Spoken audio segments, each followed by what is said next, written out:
जो मुझे कह रहा है कि बलात्कारी, भाई साहब आप गलत बोल रहे हो। अगर मैंने केस डाल दिया आपके ऊपर, मुझे साबित करो मैं कहां बलात्कारी हूं, कौन से जज ने मुझे बलात्कारी किया। किसी पर आप दोष नहीं लगा सकते जब तक उसका जुर्म साबित ना हो जाए। नजर इस वक्त की बड़ी खबर पर, रेप केस में पास्टर बजिंदर को सजा का ऐलान, उम्र कैद की सजा मोहाली जिला कोर्ट ने सुनाई है। इस वक्त की बड़ी खबर आपको बता रहे हैं। हालांकि पीड़िता ने उम्मीद जताई थी कि कम से कम 20 साल की सजा हो, लेकिन जिस तरीके से तमाम आरोप सामने आए और पास्टर बजिंदर के खिलाफ एक के बाद एक सबूत सामने आए, उसके बाद आज का दिन बेहद महत्वपूर्ण था, जहां पर आज सजा का ऐलान होना था। अन्य जाति के लोगों, संसार के लोगों, मैं तुम्हें भविष्यवाणी दे रहा हूँ, जितने दोष खुदा के नबी पर लगाए गए हैं, खुदा खुद लड़ेगा और वह खुद निकालेगा। उनकी सजा माफ हो चुकी है।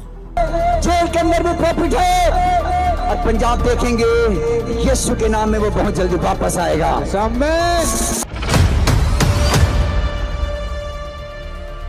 जय मसीह की दोस्तों, आप जानते हैं 1 अप्रैल के दिन वर्ल्ड के बहुत बड़े प्रॉफिट को उम्र कैद की सजा मोहाली कोर्ट से दी गई है। उम्र कैद 14 साल वाली नहीं बल्कि टिल डेथ तक, मतलब जब तक नेचुरल डेथ नहीं हो जाती तब तक सलाखों के पीछे। और ये तो सिर्फ 2018 वाले केस में दी गई है। अभी पॉस्को जो लगी है और जो कपूरथला वाली लड़की का जो केस है उसका ट्रायल तो चलना बाकी है। दोस्तों, ये वही व्यक्ति है जो स्टेज पर चढ़ करके हम लोगों को जीभ चिढ़ाता था कि तुम मेरा कुछ नहीं कर पाओगे, पुलिस तो मैं अपने साथ लेकर के घूमता हूँ, मेरे पास इतना पैसा है, मेरे पास इतने लोग हैं, मैं इनको रोड पर बिठा दूंगा, मैं इनको जो है धरने प्रदर्शन के लिए बिठा दूंगा। जब 28 मार्च को इसको कस्टडी में लिया गया था कि तू कन्विक्टेड है, मतलब तू दोषी है और 1 अप्रैल को तेरी सजा सुनाई जाएगी, तो जब इसको हिरासत में लिया था तो कुछ अपने नाम के आगे प्रॉफिट लगाने वाले इसके चमचे उठ करके भविष्यवाणियां कर रहे थे। मैं आपको उनमें से 2-3 भविष्यवाणियां सुनाना चाहता हूं, उसके बाद हम विस्तार से बात करेंगे। पहले आप सुन लीजिए। भविष्यवाणी दे रहा हूं। कल जब मैं प्रार्थना में था, मेरे प्यारों, जब संसार दोष लगा रहा है, जब जज हुक्म दे चुके हैं, जब सब लोग विरोध में हो चुके हैं, पवित्र आत्मा ने कहा मैं खुद निकालूंगा अपने दास को और उसे ऊंचा करूंगा। अन्य जाति के लोगों, संसार के लोगों, मैं तुम्हें भविष्यवाणी दे रहा हूं, जितने दोष खुदा के नबी पर लगाए गए हैं, खुदा खुद लड़ेगा और वह खुद निकालेगा। उनकी सजा माफ हो चुकी है। आमीन। बढ़ाओ, आशीष बड़ी होगी। और आज क्या हुआ, बिना गलती का प्रॉफिट को डाला गया है, लेकिन प्रॉफिट के साथ यूसुफ के साथ जैसा परमेश्वर था, प्रॉफिट के साथ परमेश्वर है। Hallelujah, hallelujah. प्रॉफिट के साथ प्रॉफिट अकेला नहीं है, प्रॉफिट परमेश्वर है। जेल के अंदर भी प्रॉफिट है और पंजाब देखेंगे यीशु के नाम में वो बहुत जल्दी वापस आएगा। अभी दोस्तों आपने इन दोनों की ही भविष्यवाणियां सुन ली हैं। पहले दोस्तों हम इन भाई साहब की बात कर लेते हैं। इनका नाम है प्रॉफिट शैलिंदर मट्टू। इनके नाम के आगे जो प्रॉफिट लगा हुआ है उससे ही आप समझ चुके होंगे कि ये भाई साहब प्रॉफिट के तगड़े फैन हैं। उस प्रॉफिट के जिसके ऊपर रेप साबित हो चुका है कि उसने एक महिला का रेप किया है और 2 FIR है, जिसमें एक में वो एक महिला को मार पीट रहा है, दूसरी FIR जो कि कपूरथला से हुई है, जो जिस लड़की का ऐसा कहना है कि वो नाबालिग थी, जब उसके चर्च में सेवा करती थी तब उसने उसके साथ सेक्सुअल हरासमेंट किया। 28 तारीख वाली बात पर इन भाई साहब ने ये वाली बात बोल दी थी जब उनकी गिरफ्तारी हो गई थी कि वो तो छूट करके बाहर आ जाएंगे। ये मैं भविष्यवाणी दे रहा हूँ अन्य जाति लोगों को भी कि उनका केस खत्म होगा, उनको कोई भी सजा नहीं होगी, सजा माफ हो जाएगी। अभी आपने खुद इस वाली वीडियो में सुना ही है। दोस्तों मैं आपको बताना चाहता हूँ 28 तारीख के घटना के बाद जब उनको अरेस्ट किया गया था प्रॉफिट साहब को, तब इन भाई साहब ने ये वाली बात बोल दी थी, तहस में आकर के बोल दी थी, थोड़े व्यूज भी मिल गए, लेकिन हुआ कुछ नहीं। 1 अप्रैल को उम्र कैद की सजा उनको सुना दी और ये यहाँ पर बोलते रह गए कि पवित्र आत्मा ने मुझे बताया है कि सजा माफ हो चुकी है। आखिर कौन सा पवित्र आत्मा इन जैसे फर्जी प्रॉफिटों को बता रहा है, मुझे समझ में नहीं आता है। दोस्तों इन लोगों ने पवित्र आत्मा का मजाक बना दिया है और बाइबल में एक बात लिखी है, बहुत जबरदस्त बात वो लिखी है कि आप यीशु मसीह के बारे में कुछ बोलेंगे वो क्षमा हो जाएगा, आप किसी मनुष्य के बारे में बोलेंगे, आप कोई भी पाप करेंगे वो क्षमा हो जाएगा, लेकिन एक पाप बाइबल में ऐसा है जिसका कोई भी पश्चाताप नहीं है, जिसका कोई भी क्षमा करने वाला नहीं है, क्योंकि परमेश्वर ने ही वचन में बोला है वो पाप कभी क्षमा नहीं होगा, वो है पवित्र आत्मा की निंदा।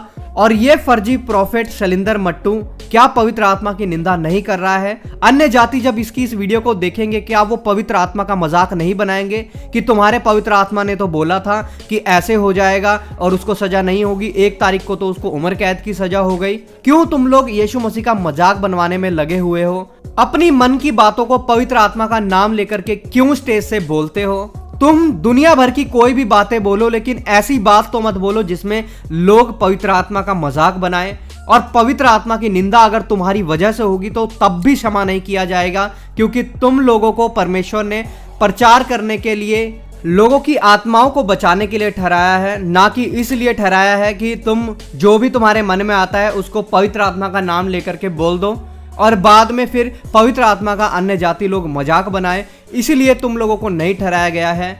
अगर पवित्र आत्मा ने इस बात को बोला होता दोस्तों, तो क्या 1 तारीख को 1 अप्रैल को उम्र कैद की सजा प्रॉफिट बजिंदर को होती? इतना तो आप भी जानते हैं कि आपको लगता है कि पवित्र आत्मा का बोला हुआ कभी भी ऐसा हुआ है? कभी बाइबल के इतिहास में, कभी मसीह जीवन के इतिहास में ऐसा हुआ है जो पवित्र आत्मा ने बोला हो और वो ना हो? ये कैसी बकवास इस व्यक्ति ने करी है, समझ नहीं आता है। सिर्फ इसीलिए कि चलो मुद्दा गर्म है, कुछ भी मुंह से बक दो, उसके सपोर्ट में व्यूज मिल जाएंगे, तो ऐसा नहीं होता है दोस्तों। मैंने इस वीडियो को 28 तारीख के बाद सुन लिया था, लेकिन मैंने अभी तक इस वीडियो पर कोई भी प्रतिक्रिया इसलिए नहीं दी ताकि मैं देखूं कि जरा ये इसको कौन से पवित्र आत्मा ने बताया है। 1 अप्रैल को जब प्रॉफिट बजिंदर को सजा हुई तब मैंने सोचा कि अब इसके ऊपर वीडियो बनानी चाहिए कि आखिर इन लोगों को कौन सा पवित्र आत्मा बता रहा है। अब दोस्तों जरा इस वाले व्यक्ति पे आ जाते हैं। अपोस्टल राजेश रे, बहुत बड़े अपोस्टल हैं, पता नहीं कहाँ के हैं। इनका भी ऐसा कहना है कि वो तो छूट करके बाहर आ जाएगा। आखिर कैसे छूट करके बाहर आ जाएगा? कोई लॉजिक, कोई आपकी बात ऐसी हो जिसको सुन करके लोगों को लगे हाँ वो छूट करके बाहर आ जाएगा। ये बात अपोस्टल जी ने बहुत अच्छी बताई है। आखिर कैसे आएगा? कोई तो ऐसा सोर्स आप बताएं, कौन सा ऐसा सोर्स है? क्या दुनिया नहीं जानती है कि उस प्रॉफिट को कोर्ट से सजा हो गई है, वो भी उम्र कैद की, ताउम्र जेल में रहने की सजा जो उनको हुई है? क्या पूरी दुनिया नहीं जानती है? तो आखिर वो बाहर कैसे आ जाएगा? आज तक जिनको उम्र कैद की सजा हुई है, या राम रहीम या आसाराम बापू को हुई है, क्या वो लोग आज तक बाहर आए हैं? और कई लोग बोलेंगे वो परमेश्वर के दास लोग थोड़ी हैं, वो थोड़ी बाहर आएंगे। तो मैं आपको बता दूं ये भी परमेश्वर का दास नहीं है। झूठी चमत्कार करना, झूठे भविष्यवाणियां करना, जो कि अपने चैनल से मैंने आपको दिखाया, महिलाओं पर हाथ उठाना, पुरुष लोगों पर हाथ उठाना, खड़े होकर के स्टेज से ऐसी ऐसी बातों को बोलना कि उनके बच्चे अनाथ हो जाएंगे, उनकी पत्नी विधवा हो जाएगी, ऐसे श्राप देना लोगों को। क्या ये परमेश्वर के दास के काम होते हैं? क्या परमेश्वर का दास किसी के साथ रेप कर सकता है? ये मैं खुद नहीं बोल रहा हूं, ये कोर्ट बोल रहा है। और कोर्ट में जब इतनी बड़ी सजा सुनाई है तो अपनी बुद्धि का इस्तेमाल करें कृपया। ऐसे ही कोर्ट में सजा नहीं सुनाई जाती है, वहां पर जब आप दलीलें सुनेंगे बहुत सारे न्यूज चैनल पर है। इस व्यक्ति ने, प्रॉफिट बजिंदर ने यहां तक बोला कि मेरी पत्नी को स्पाइनल प्रॉब्लम है, मेरे पैर में रॉड डली है, मेरे बच्चे छोटे हैं, मेरे ऊपर दया की जाए, मुझसे गलती हुई है। अगर प्रॉफिट बजिंदर ने कुछ ऐसा किया ही नहीं तो वहां पर यह बातें क्यों बोली गई? और जब इतना बड़ा महान प्रॉफिट है तो अपनी पत्नी की स्पाइनल प्रॉब्लम क्यों नहीं ठीक कर पाया? मतलब अभी भी आपको अपनी आंखों को बंद रखना है। आप सिंपत्ति के चक्कर में क्या आप शैतान का साथ देंगे? आप इमोशनल होकर के क्या शैतान का साथ देंगे? आप पवित्र आत्मा के द्वारा लिखी हुई बाइबल ही को तो पढ़ते हैं, हम भी उसी को पढ़ते हैं। क्या आप बजिंदर सिंह की लिखी हुई बाइबल को पढ़ते हैं कि आपको अभी भी बजिंदर सिंह बहुत दूध का धुला और साफ सुथरा लग रहा है? एक आरोप सिद्ध हो गया है, उसके ऊपर सजा हो गई है, उसमें भी आपको बड़ी प्रॉब्लम हो रही है। पहले यह था कि अभी तक आरोप सिद्ध नहीं हुआ इसलिए मुझे कोई रेपिस्ट नहीं बोल सकता, प्रॉफिट बजिंदर का ही बयान था। सुनना चाहते हैं आप? आपको सुना देता हूं, जरा ये सुनिए। जो मुझे कह रहे कि बलात्कारी, भाई साहब आप गलत बोल रहे हो। अगर मैंने केस डाल दिया आपके ऊपर, मुझे साबित करो मैं कहां बलात्कारी हूं, कौन से जज ने मुझे बलात्कारी किया? अभी सुन लिया आपने। अब मैं दोस्तों इन दोनों के ऊपर वापस आता हूं, जो ये प्रॉफिट और ये जो अपोस्टल हैं। जो मसीह लोग इनकी वीडियो को देख करके बहुत खुश हो रहे हैं और इस बात को बोल रहे हैं कि हाँ आप सही बोल रहे हैं, आपको पवित्र आत्मा ने ही बोला है, वो आएंगे बाहर। तो उन लोगों के लिए मैं एक वचन बोलना चाहता हूं। आप वचन निकाल सकते हैं, 2 तीमुथियुस 4 का 3 वचन और 4 वचन। मैं ये इसलिए बता रहा हूं कि एक समय ऐसा आएगा जब लोग उत्तम उपदेश को सुनना तक नहीं चाहेंगे।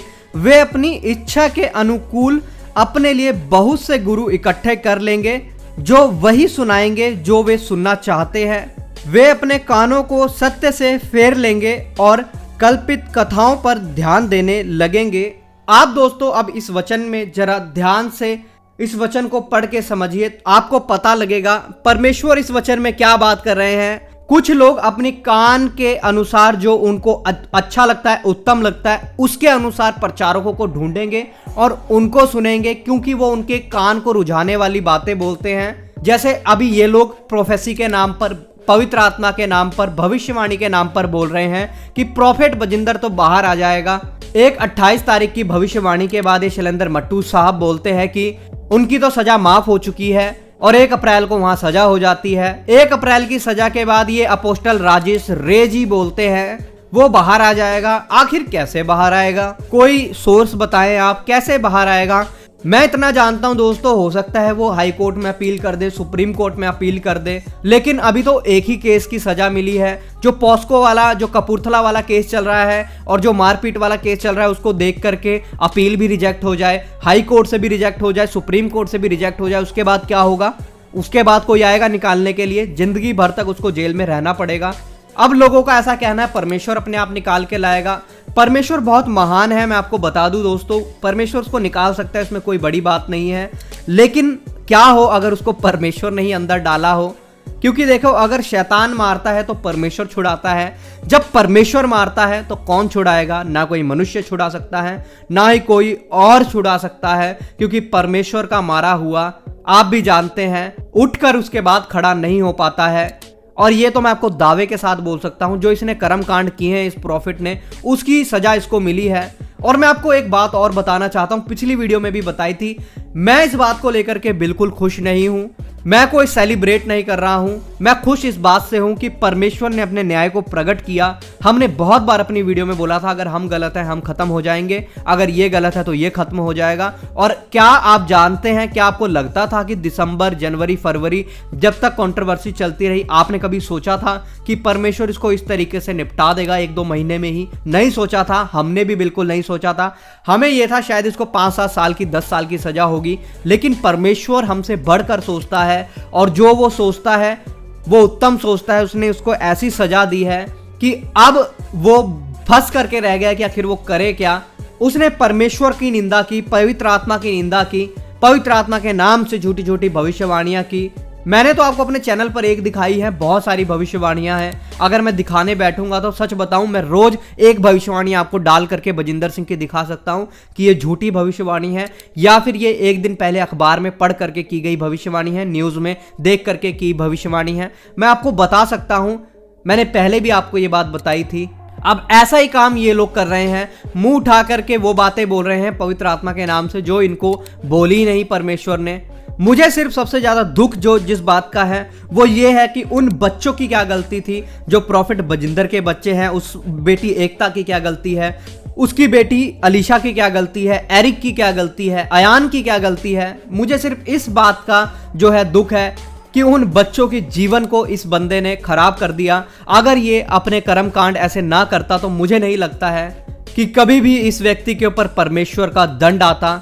लेकिन इसने अपने आप को बहुत बड़ा प्रॉफिट, बहुत घमंडी बन करके स्टेज से बोल बोल करके बताया था कि मैं वर्ल्ड का नंबर 1 प्रॉफिट हूं, और परमेश्वर ने औकात दिखा दी कि वर्ल्ड का नंबर 1 तो सिर्फ वही है, उसके अलावा वर्ल्ड का नंबर 1 अभी तक कोई दुनिया में पैदा नहीं हुआ और ना ही कभी होगा। उसके पुत्र यीशु मसीह जैसा कोई भी नहीं हो सकता। बाकी आप इन सब बातों के बारे में क्या सोचते हैं, अपनी राय जरूर कमेंट में लिख करके बताइएगा। मिलते हैं किसी और नई वीडियो में, तब तक के लिए सबको जय मसीह की। प्रभु आपको बहुत आशीष दे।